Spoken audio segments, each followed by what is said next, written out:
परिस्थितियाँ चाहे कितनी भी कठिन हो, वो आपकी गति को धीमा कर सकती हैं, लेकिन आपके रास्ते को रोक नहीं सकती हैं।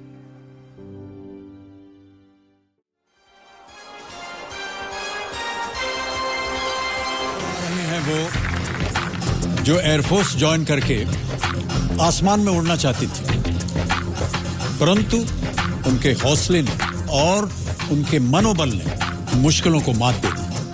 हिम्मत हो तो उनके जैसे। स्वागत कीजिए state bank of Bikaner and Jaipur में एक असिस्टेंट मैनेजर, सवाई माधोपुर राजस्थान से शताब्दी अवस्थी। आइडिया कुछ नहीं था, बस सिर्फ एक यही था कि कुछ भी करना है। कुछ भी था, मुझे किसी भी तरह की नौकरी चाहिए थी, लेकिन मुझे नौकरी चाहिए थी। बहुत प्राउड था पेरेंट्स को। कहीं भी बाहर निकलते थे तो जब भी पापा बैंक में आते थे तो मुझे बहुत खुशी होती थी। वो एक इतने प्राउड के साथ में वो बैंक में एंटर करते थे कि हाँ, मेरी बेटी यहाँ पे मैनेजर है। जब मेरा शो आने वाला था तो एमडी सर ने पर्सनली एक जने को मैसेज करके बोला था कि हमारे बैंक से है, वो आ रही है, उसको आप ज़रूर देखना। बहुत अच्छा लगता है कि हाँ, आप जिस इंस्टीट्यूशन में हो वो इंस्टीट्यूशन आपको सपोर्ट करता है। तो सिलेक्शन होने के बाद भी मैंने पढ़ाई बंद नहीं की। उसके बाद भी मैंने अपना एमए कंप्लीट किया हिस्ट्री में। मैंने नेट किया, मैंने कॉलेज लेक्चर के लिए भी का भी एग्ज़ाम दिया। डेडिकेशन भी बहुत है स्कूल्स में, बहुत अच्छी, इसके एकेडमिक में बहुत अच्छी रही है ये। तो फर्स्ट टाइम इसने बैंक का दिया और फर्स्ट टाइम में ये क्वालिफाई भी हो गई। जाके रात में सब लोग सो गए थे, जाके कंप्यूटर ऑन किया, उसमें रिजल्ट डाला, देखा तो भी मेरे को इतना रोल नंबर देख के तो लग नहीं रहा था कि मेरा ही है। जब मैं वहाँ से जीत के आई थी तो एक बहुत लार्ज स्केल पे मेरा फेलिसिटेशन हुआ, जिस मतलब ऑल ओवर इंडिया सब बैंक में सब लोग मुझे जानने लगे। तो छोटे छोटे कार्ड्स आया करते थे, तो उनको इकट्ठे कर करके एक बॉक्स था उसमें, मतलब और जुनून जैसा था, मतलब अमिताभ को लेके। तो एक मूवी को कई बार हम देखते थे। वो मेरी दीदी फ़ैन थी तो उनको बहुत लेटर्स लिखती रहती थी वो। तो एक बार उनका रिप्लाई आया था, उन्होंने अपनी फ़ोटो भेजी थी ऑटोग्राफ देके और एक लेटर भी लिखा था। और वो लेटर मैंने अमिताभ बच्चन को दिखाया भी था। जब मैंने उनको दिखाया तो ही वाज शॉक कि मतलब इतना पुराना लेटर उनका लिखा हुआ। वो रखो, इनको खूब बोलते हैं आपके बच्चे, तो आपको वो है, आपको इस पर पूरा घर हो रहा है। मैंने खूब घर है मुझे तो सुन के बहुत खुशी हो रही थी अपनी तारीफ सुनना अमिताभ बच्चन के मुंह से। कोमल है कमजोर नहीं वो, शक्ति का नाम ही नारी है। एक गीत की ये पंक्तियां शायद हमारी आज की रोल ओवर कंटेस्टेंट शताब्दी अवस्थी के लिए ही लिखी गई थी। आइए एक बार फिर उनका जोरदार तालियों के साथ स्वागत करें, शताब्दी अवस्थी।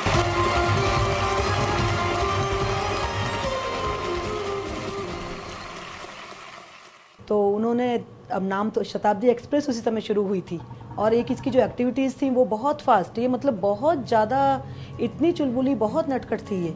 तो उन सबको देखते हुए इसका नाम फिर शताब्दी रखा। मुझे पता नहीं लगता कब सुबह जल्दी उठ जाती, कब अपना करती। ट्यूशन जाती थी, वहाँ से काफ़ी दूर था हमारे, जब भी चली जाती सुबह जल्दी, और पूरा मतलब मेरा भी सारा काम कर जाती। वो मम्मी खाना वाना बनाई तो सारा सब चीज़ करके पूरा तैयार। एक्चुअली मेरा बचपन से एक ही सपना था, एक ही सपने को लेके मैं बड़ी हुई थी कि मुझे आर्म फोर्सेस ज्वाइन करनी थी। MIA का एग्ज़ाम भी दे के आई थी। तभी अचानक से छत पे मैंने इसे भेजा, वहाँ पता नहीं कितनी हवा थी, कुछ बच्चों के साथ ये खेलने लगी, बैलेंस बिगड़ा और ये छत से गिरी। तो मैं तो अपने आप को बहुत कुछ इससे मानती हूँ कि शायद मेरी वजह से सब कुछ हुआ। आपकी भागती दौड़ती ज़िंदगी जब एक 4x6 के पलंग पे आके सिमट जाती है तो नहीं समझ में आता कि अब क्या होगा। 2-4 बार मेरे साथ में ऐसा हुआ कि मैं, क्योंकि बेड पे अकेली ही सोती हूँ, रात में चींटियों ने मेरे ऊपर अटैक कर दिया एकदम। मतलब जब मैं सुबह उठ के मैंने देखा कि बेडशीट पूरी ब्लड की हो रही थी और मेरे पैरों पे पूरे नीज तक मतलब एकदम गड्ढे हो गए थे इतने। सबसे बड़ा दुख तो वही था जो कि सपना था, जिस सपने को लेके बड़ा हुए थे, उस सपने को अपनी आंखों के सामने चकनाचूर होते हुए देखा। वो बहुत मुश्किल था। आज भी मैं वो सोचती हूँ तो मैं एकदम अंदर से कांप जाती हूँ। जिस साल मेरा एक्सीडेंट हुआ उसी साल मेरी मम्मी का रिटायरमेंट हुआ था। तो उस एज के अंदर मुझे लगता है कि मैंने उनको बहुत दुख दिया, चाहे वजह कोई भी हो, लेकिन कारण मैं थी उस दुख का। तो उसके बाद में अगर फिर मैं रोने लगूं या मैं उनको परेशान करूं तो उससे बुरा शायद कुछ नहीं हो सकता था। फिर जब ये हुआ कि अब कुछ नहीं सही होगा, अब इसी तरीके से बेड पे रहना है, ऐसे तो कैसे चलेगा। मतलब अगर ज़िंदगी मिली है तो इसलिए तो नहीं मिली थी कि मैं एक बिस्तर के ऊपर ज़िंदगी को निकालूं। मैंने फिर से स्टडीज़ स्टार्ट किए, MA मैंने किया, मैंने BEd किया और उसके बाद में मैंने बैंक के लिए तैयारी शुरू की। नवंबर 2010 में मेरा बैंक में सिलेक्शन हुआ एज ए प्रोबेशनरी ऑफिसर।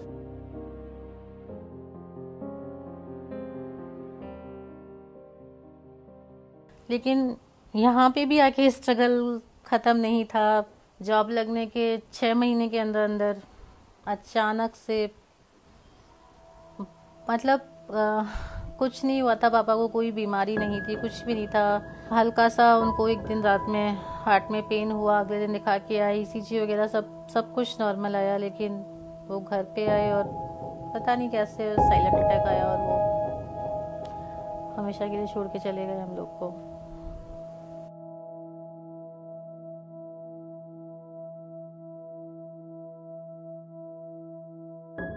इसके पापा ने मेरे से भी ज़्यादा तो वो थे, एक मतलब हर तरह से इसका वो ध्यान रखते थे। मैं तो कभी कोई बात हो जाती थी कि आप थोड़ा इसका वो रखते हो, तो वो तो खूब पहले वो पहना लेते ना भाई, क्या पहनाते उनको कैलिवर पहना के चलाते थे, फिराते थे, घुमाते, खूब इसका पूरा ध्यान रखते कि भाई जैसे से अपने खड़े हो जाए। तो अब हमको भी उस समय तो हम इतने हो गए थे, टूट गए कि कई दिनों तक तो हमने खाना ही नहीं खाया। शुरू में देख लो आप।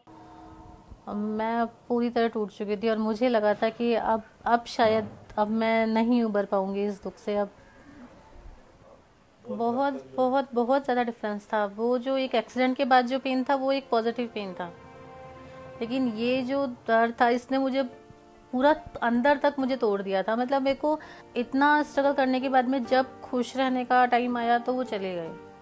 कोई भी अचीवमेंट होता है वो उनके बिना अधूरा लगता है। मम्मी को देख के एक जीने की वजह मिली। ये लगा कि जब मैं इतनी दुखी हूँ तो उनका दुख तो मुझसे बहुत ज़्यादा है। ओवरनाइट चेंजेस हुए लाइफ में। KBC में सिलेक्शन जब मेरा 25 लाख तक मैं पहुँची थी, मेरी सारी लाइफ लाइन्स ख़त्म हो चुकी थी, एक भी लाइफ लाइन मेरे पास में थी नहीं। तो मुझे ये था कि हाँ अब मैं छोड़ दूँगी इसको। और जब 50 लाख का क्वेश्चन आया तो बाल गंगाधर तिलक। Final answer? जी सर। लॉक कर दिया जाए? जी सर। मेरे पास एक बुक है जो जिससे मैं पढ़ाई करती हूँ, उसमें क्लियरली मेंशन है कि आर्कटिक होम ऑफ आर्यंस, ये बुक है बाल गंगाधर तिलक की। तो ये मुझे क्वेश्चन पढ़ते ही मुझे पता था कि बाल गंगाधर तिलक इसका आंसर है। अब इन्होंने लिख के उठा के जबरदस्त तरीके से कंफ्यूज कर दिया। अगर आप वीर सावरकर कहती तो आप गलत होती। अगर KB हेगडेवार कहती तो भी आप गलत होती। परंतु अगर आप दयानंद सरस्वती कहती हैं तो भी आप गलत होती हैं। शताब्दी 50 लाख रुपए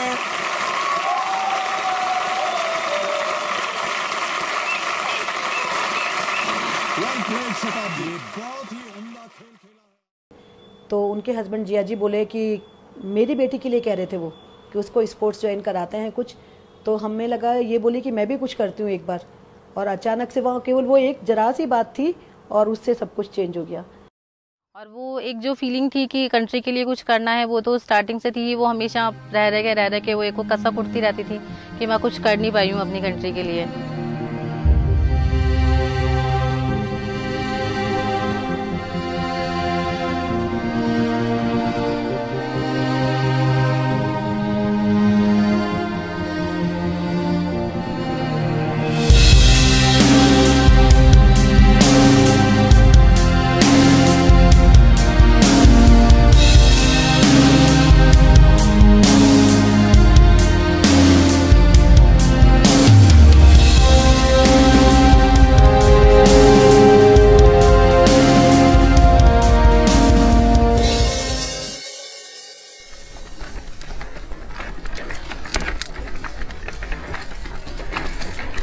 कंप्लीट करो,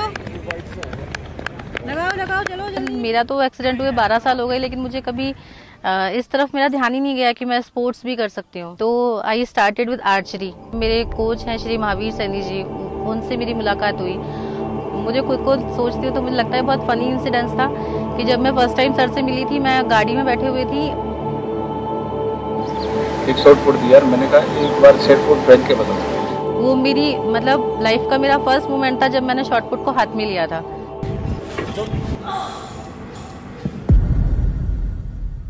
उसने 2-2.5 मीटर शॉर्ट पुट फेंका, उससे मुझे उसकी जर्ब, उसकी एबिलिटी का पता लग गया। मैंने 31 की एज में मैंने स्पोर्ट्स स्टार्ट किया, तो एक तो वैसे ही 11-12 साल से मैं बेड पे हूँ, तो बॉडी एकदम स्टिफ हो चुकी थी और मेरा आधा पोर्शन काम नहीं करता, सिर्फ मेरा अपर पोर्शन काम करता है, तो उसी के अकॉर्डिंग मुझे सारे एक्सरसाइज करने होते हैं। तो सबसे पहले तो उसको मेंटली हम प्रिपेयर करते हैं। डबल प्रॉब्लम है डिसेबल में, क्यों एबल में तो हम ट्रेनिंग करवाते हैं, ट्रेनिंग करानी है, उसको डाइट खानी है और उससे उसका काम चल जाता है। लेकिन डिसेबल में सबसे पहले, डिसेबल का कोई भी खिलाड़ी है वो अपना पहले तो शरीर से लड़ता है। मैंने उसको वहाँ फिर उसके अंदर एक स्टैंड तैयार किया और स्टैंड से इसको जेवलिन, डिस्कस और शॉर्ट पुट फेंकाना शुरू किया, तो इसने बहुत शॉर्ट टाइम में इंटरनेशनल हो गई। अक्टूबर में मैंने गेम स्टार्ट किया था और दिसंबर में मेरे स्टेट लेवल टूर्नामेंट थे और पहले ही टूर्नामेंट में मैंने 3 गोल्ड मेडल मुझे मिले। सही डिसीजन था लाइफ का, जिसका श्रेय पूरा मेरे कोच सर को जाता है। शायद सर नहीं मिलते तो मैं नहीं एथलेटिक्स स्टार्ट करती, और एथलेटिक्स स्टार्ट करने के बाद में तो बहुत जल्दी मुझे रिजल्ट्स मिलने लगे। दुबई फाजा world para athletic grand prix में मैंने पार्टिसिपेट किया और ये मेरा पहला इंटरनेशनल टूर्नामेंट था और उसमें मैंने इंडिया के लिए सिल्वर मेडल जीता। Second place and silver medal goes for Shavati Abbasi from India.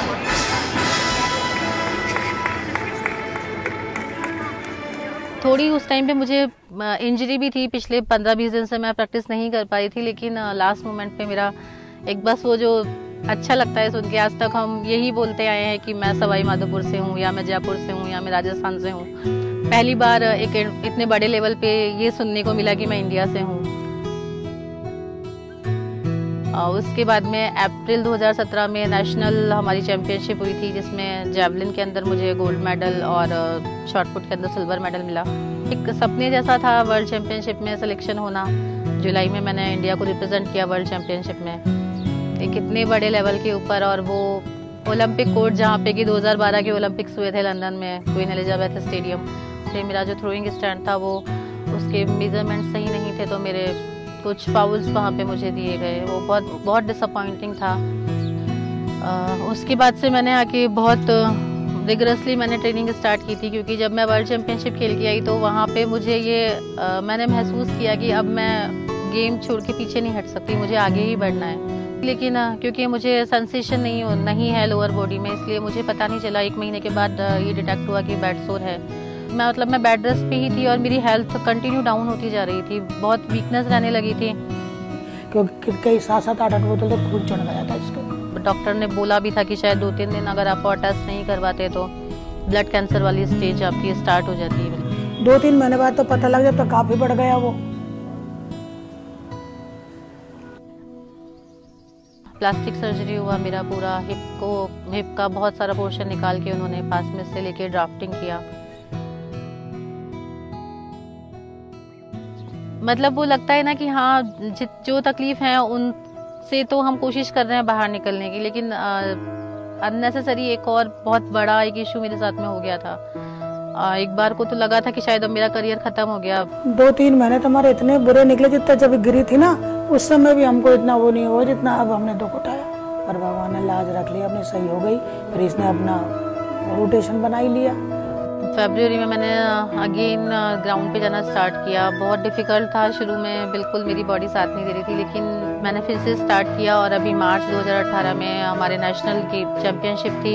मैं इतना अच्छा तो परफॉर्म नहीं कर पाई, लेकिन मैंने जैवलिन और शॉर्ट पुट के अंदर सिल्वर मेडल लिया, तो इससे एक फिर से विश्वास आया कि मैं कर सकती हूँ। शताब्दी में बड़ा जज्बा है और ये मुझे उम्मीद है इसकी, एशिया अभी जकार्ता में हो रहा है अक्टूबर में, इसमें भी मेडल आने के चांसेस है। अपने खिलाड़ी होने के ऊपर गर्व होता है कि हाँ, हमने कुछ सही डिसीजन लिया, कुछ अच्छा किया।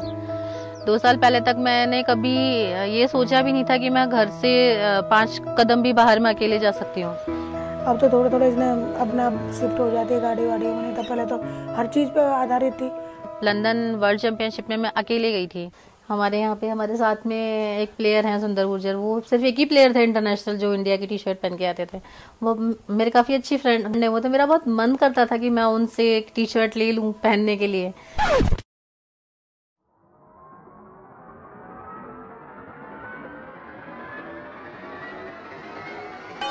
बहुत ही हंसमुख है और अच्छे व्यवहार की, जो अगर मेरी पूरे राजस्थान में अगर मेरी कहीं बनती है तो इसी के साथ बनती है। नहीं, मैं किसी से इतना बात नहीं करता, ना किसी के पास जाता।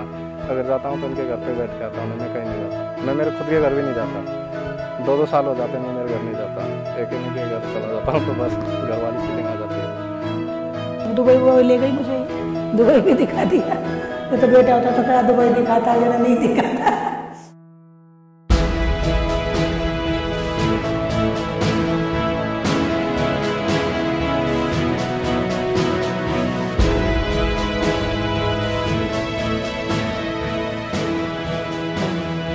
शायद भगवान ने मुझे इसीलिए ऐसा बनाया कि अगर नॉर्मल होती तो शादी होकर मैं भी चली गई होती, तो फिर आपका ध्यान कौन रखता? तो मैं हूँ, लेकिन मैं आपको इस सब से उबारूंगी और आज भी बिल्कुल बेटे वाला फ़र्ज़ अदा कर रही है। पर्सनली मैं ये मानती हूँ कि ये जो एक्सीडेंट है मेरे लिए एक ब्लेस की तरह साबित हुआ है, मेरे लिए एक वरदान है ये। बिकॉज़ अगर मेरा एक्सीडेंट नहीं हुआ होता तो मैं भी एक नॉर्मल लाइफ जी रही होती। मैं सच बताऊँ तो मुझे नहीं लगता कि मुझे ठीक होने की ज़रूरत है। मैं अभी भी ठीक हूँ, मैं औरों से बेटर हूँ। नन्ही चींटी जब दाना लेकर चलती है, चढ़ती दीवारों पर 100 बार फिसलती है। मन का विश्वास रगों में सांस भरता है, चढ़कर गिरना गिरकर चढ़ना ना करता है। आखिर उसकी मेहनत बेकार नहीं होती, कोशिश करने वालों की कभी हार नहीं होती।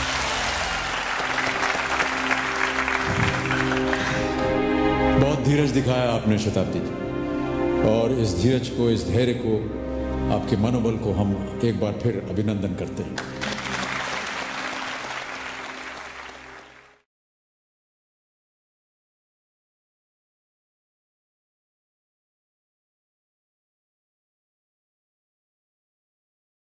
एक जना और है, एक पर्सन और है जो कि शायद मुझसे भी ज़्यादा प्रॉब्लम्स को डेली फेस करता है, वो है मेरा भाई चंदन।